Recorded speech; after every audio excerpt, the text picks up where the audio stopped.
He lit the accusation. The records put it out. That night started quiet. I'd been looking forward to it all week. A calm evening, a few logs, the soft crackle of my little fire pit. Contained. Screened. I'd checked every municipal code before I ever bought it. I even kept the hose coiled close, like a good citizen. The air was still, the stars sharp, and the smell of cedar drifted just right. Then, half an hour later, the sirens came screaming down my street. Red lights painted the houses as 3 fire trucks pulled up. My neighbor was out front, waving his arms like he'd just spotted a meteor. "He's burning trash!" he shouted. "Toxic smoke! My kids can't breathe!"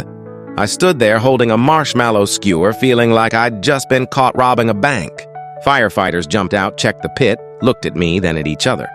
One muttered, "This is just a campfire." Still, the whole street had poured out onto their lawns, phones raised, whispering. I doused the flame immediately, embarrassed, even though I knew I hadn't done a thing wrong. The next morning, a letter waited in my mailbox. My neighbor claimed his family suffered smoke damage and demanded $3,000. He even attached a typed invoice for professional cleaning of curtains and upholstery. I laughed, then stopped laughing, realizing he was serious. Weeks later, we faced each other in a hearing room. He came armed with photos of soot stains and printed screenshots of air quality alerts. "My children were coughing all night," he said solemnly.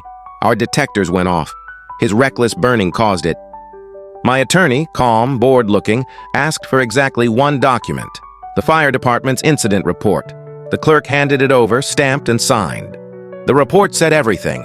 No prohibited materials burned, no excessive smoke, no hazard. The call categorized as unfounded. I watched the color drain from my neighbor's face. Then my attorney flipped another page, the invoice from the cleaning company he'd submitted. The date of service was 2 weeks before my fire pit night. The reason listed, kitchen smoke from burned food. The company had already been paid through his homeowner's insurance. The judge leaned forward. "Sir, are you aware that falsifying an emergency-related claim is a serious matter?" My neighbor stammered something about misunderstanding. The claim was dismissed on the spot, and he was warned about further false reports. After that, he avoided me completely. His blinds stayed drawn, his yard silent. But I wasn't done. The next weekend, I hosted a neighborhood cookout, invited everyone except him. Fire department approved grill, music low, laughter drifting over the fence. I made sure the smell of slow-smoked ribs carried right to his porch. When folks asked what inspired the party, I smiled and said, "Just celebrating clear air and clean records."